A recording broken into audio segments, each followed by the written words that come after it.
నమస్తే, నేను సిరి. సర్కారు వారి పాట ఇదేం మహేష్ బాబు సినిమా అయితే కాదు. సోషల్ మీడియాలో కొంత న్యూస్ అయితే చెక్కలు కొడుతుంది. ఏంటంటే సర్కారు వారి పాట అని చెప్పేసి నారా లోకేష్ బాబు మీద అయితే కొన్ని రూమర్స్ అయితే స్ప్రెడ్ చేస్తున్నారు. ఏదేంటంటే పేకాట క్లబ్బులు పెట్టి వాళ్ళు డబ్బులు వసూలు చేస్తున్నారు అని చెప్పేసి నారా లోకేష్ మీద అయితే కొన్ని వార్తలు అయితే సృష్టించి మరి సోషల్ మీడియాలో చెక్కలు కొట్టేలాగా చేస్తున్నారు. మరి దీని వెనకాల కథ ఏంటి, మరి అసలు నిజాలు ఉన్నాయా లేవా అని మనకి తెలియజేయడానికి మనతో పాటు ఉన్నారు ప్రముఖ senior journalist, political analyst C S Rao గారు. నమస్కారం సార్. నమస్తే సార్. సర్కారు వారి పాట మీరు సినిమా చూసారని నేను అడగట్లేదు. సర్కారు వారి పాట అని చెప్పేసి నారా లోకేష్ మీద కొన్ని రూమర్స్ అయితే స్ప్రెడ్ చేస్తున్నారు. ఏంటంటే ఈ పేకాట క్లబ్బులు పెట్టేసి డబ్బులు దండుకుంటున్నారు అని చెప్పేసి మస్తు మంది సోషల్ మీడియాలో కొన్ని పోస్టులు పెట్టి అయితే చెక్కలు కొట్టిస్తున్నారు. మరి దీని వెనకాల కథ ఏందంటారు? ఇప్పుడు టైటిల్ బాగా పెట్టేశారు, సర్కారు వారి పాట అని పెట్టి. మహేష్ బాబు సినిమానే. మహేష్ బాబు సినిమా కొంచెం పాపులర్ సినిమా కాబట్టి దాన్ని ఎప్పుడైనా సరే గుర్తు మనం కనుక ఆలోచిస్తే మనకి పెద్దోళ్ళు చెప్తుంటారు, బాగా కాయలు కాసేటువంటి చెట్లకే రాళ్ళు వేస్తుంటారు. ఇప్పుడు తెలుగుదేశం పార్టీ గవర్నమెంట్ ఆంధ్రప్రదేశ్లో ఉంది. ఆంధ్రప్రదేశ్లో ఎవరున్నారు కీలకంగా? నారా లోకేష్ ఉన్నారు, చంద్రబాబు నాయుడు గారు ముఖ్యమంత్రి, పవన్ కళ్యాణ్ డిప్యూటీ సీఎం, అది వేరే విషయం. కానీ యూత్కి బాగా కనెక్ట్ అయినటువంటి లీడర్ ఎవరంటే లోకేష్ గారు. ఎందుకంటే యువగళం పెట్టిన తర్వాత నుంచి యువగళం యాత్ర కంప్లీట్ అయ్యేటప్పటికి యూత్ అంతా కూడా బాగా కనెక్ట్ అయ్యారు లోకేష్ గారిని. కారణం ఏంటంటే కనెక్ట్ కావడానికి కూడా కారణం ఉంది. జగన్మోహన్ రెడ్డి 2019 ఎన్నికల ముందు ఈయన యూనివర్సిటీలకు వెళ్ళారు. ప్రత్యేక హోదా నేను తెస్తాను, నేను తప్ప ఎవరు తెచ్చేవాళ్ళు లేరు, నన్ను నమ్మండి, ప్రత్యేక హోదా లేకపోతే కనుక మన రాష్ట్రం మొత్తం ఇంకా అసలు బాగుపడదు, ఇలా యాంగిల్లో చెప్పారు. అప్పుడు యూత్ కనెక్ట్ అయ్యాడు ఎవరు? జగన్మోహన్ రెడ్డి గారు. కనెక్ట్ అయిన తర్వాత జగన్మోహన్ రెడ్డి గారు నమ్మినటువంటి వాళ్ళు ఎవరైతే ఉన్నారో కాలేజీ డేస్లో, కాలేజీ అంటే ఆల్మోస్ట్ వాళ్ళకి 16-17 జూనియర్ కాలేజీలు అంతే ఉంటుంది. ఇంజనీరింగ్ కాలేజీలు అయితే 21-22 ఉంటాయి. సో వీళ్ళంతా ఏం చేశారు, 2024 వచ్చేటప్పటికి ఇతను చెప్పిన అన్ని అబద్ధాలు, ఇతను ప్రత్యేక హోదా లేదు, ఏం లేదు, ఇతనికి ఓట్లేసి గెలిపిస్తే ప్రత్యేక హోదాని పక్కన పెట్టి ఇతను కేసులన్నీ మేనేజ్ చేసుకోవడానికి ఉపయోగించుకున్నాడు అనేది ఈ 16 సంవత్సరాలు ఉన్న వాళ్ళంతా 2024 నాటికి ఓటర్స్ అయ్యారు. అట్లా ఓటర్స్ అయినటువంటి వాళ్ళు 8 lakhs పీపుల్ ఉన్నారు. అట్లా ఓట్లన్నీ కూడా. సో జగన్మోహన్ రెడ్డి గారిని నమ్మకూడదు, అతను అన్ని అబద్ధాలు చెప్పారు అనేది యూత్లో వెళ్ళిపోయింది.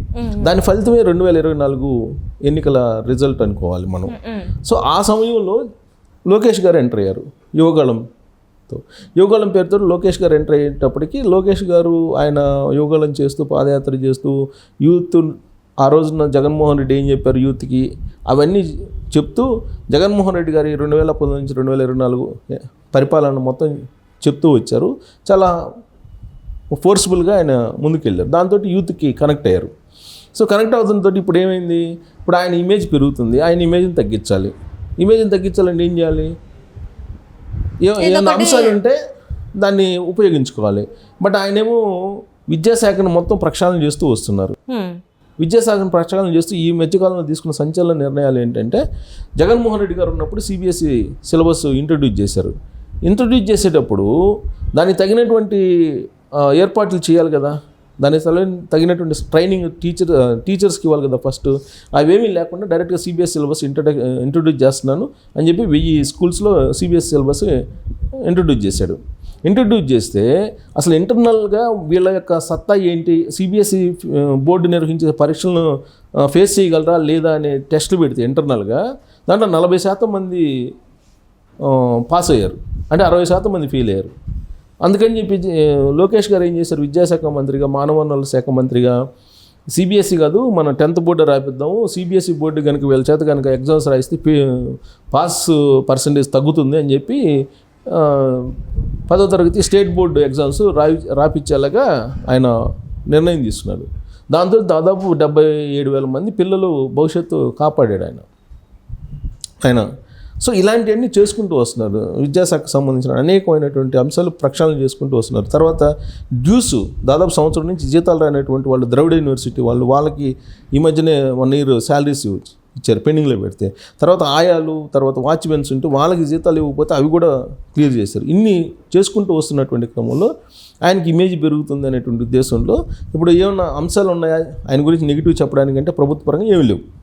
కాబట్టి ఒక గాసిప్ న్యూస్ని క్రియేట్ చేశారు. ఏం గాసిప్ న్యూస్ని క్రియేట్ చేశారు? ఆంధ్రప్రదేశ్లో ప్యాకెట్ క్లబ్లు రన్ చేస్తున్నాడు లోకేష్. ఆ ప్యాకెట్ క్లబ్బుల నుంచి కమిషన్ వసూలు చేస్తున్నాడు అనేటువంటిది ఒక పోస్టు. ఆ పోస్ట్ పెట్టింది ఎవరో చంద్రశేఖర్ పేరు పైన పెట్టాడు. టి చంద్రశేఖర్ అనేటువంటి పేరు పైన పెట్టి సర్కారు వారి పాట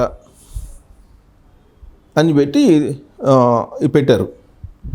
పెట్టి దీంట్లో ఈ సర్కారు వారి పాట పెట్టి సోషల్ మీడియాలో ఇది స్ప్రెడ్ చేస్తున్నారు.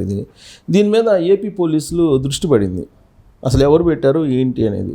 వాళ్ళు ఏం చేశారంటే వీళ్ళకి నెట్ జర్నల్కి ఎవరైతే ఈ పోస్ట్ పెట్టారో ఈ పోస్ట్కి రెస్పాండ్ అవుతున్నారో వాళ్ళని డైరెక్ట్గా అరెస్ట్ చేయొచ్చు. జగన్మోహన్ రెడ్డి గారు ప్రభుత్వం ఉన్నప్పుడు డైరెక్ట్గా అరెస్ట్ చేశారు, కానీ అలా చేయలేదు.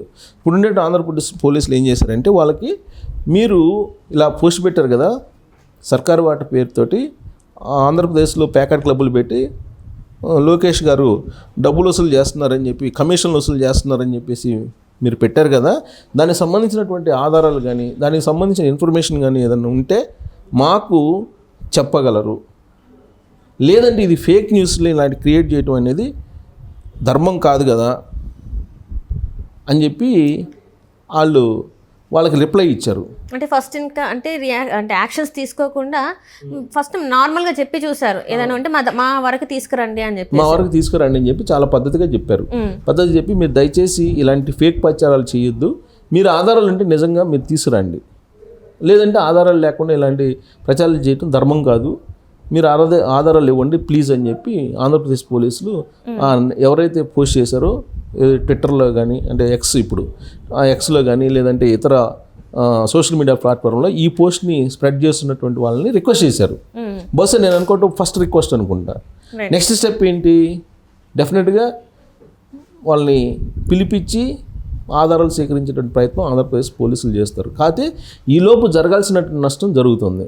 ఏ నష్టం, ఇది అబద్ధం అని చెప్పి తెలుసు, కానీ అసలు లోకేష్ గారికి ప్యాకెట్ క్లబ్కి సంబంధం ఏంది? ప్యాకెట్ క్లబ్బుల నుంచి కమిషన్లు వసూలు చేసుకునే స్థాయా లోకేష్ గారిది కాదు కదా. ఆయన ఒక మినిస్టరు, సీఎం వాళ్ళ సన్ను, ఎప్పటి నుంచో 4వ సారి సీఎం చంద్రబాబు నాయుడు గారు. ఆయన ఏమో స్టాన్ఫోర్డ్ యూనివర్సిటీ లాంటి కీలకమైనటువంటి యూనివర్సిటీలు చదువుకొని వచ్చారు లోకేష్ గారు. ఆయన గత ప్రభుత్వం 2014 నుంచి 2019లో ఆయన మంత్రి, ఆయన పంచాయతీరాజ్ ఐటీ శాఖ మంత్రిగా ఉన్నప్పుడు ఆయన రాష్ట్రానికి ఏం చేశారని తెలుసు.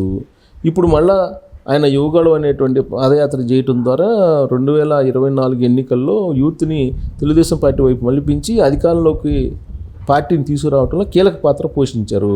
ప్యాకెట్ క్లబ్బుల్లో కమిషన్లు తీసుకుంటే ఎంత వస్తుంది? అసలు ప్యాకెట్ క్లబ్బుల్లో కమిషన్లు వసూలు చేస్తున్నాడు లోకేష్ అనేటువంటి ఒక పోస్ట్ పెట్టారంటే దీని వెనక ఎవరు ఉంటారు? ఈ ప్యాకెట్ క్లబ్బులు అనగానే ఇద్దరు కనిపిస్తుంటారు.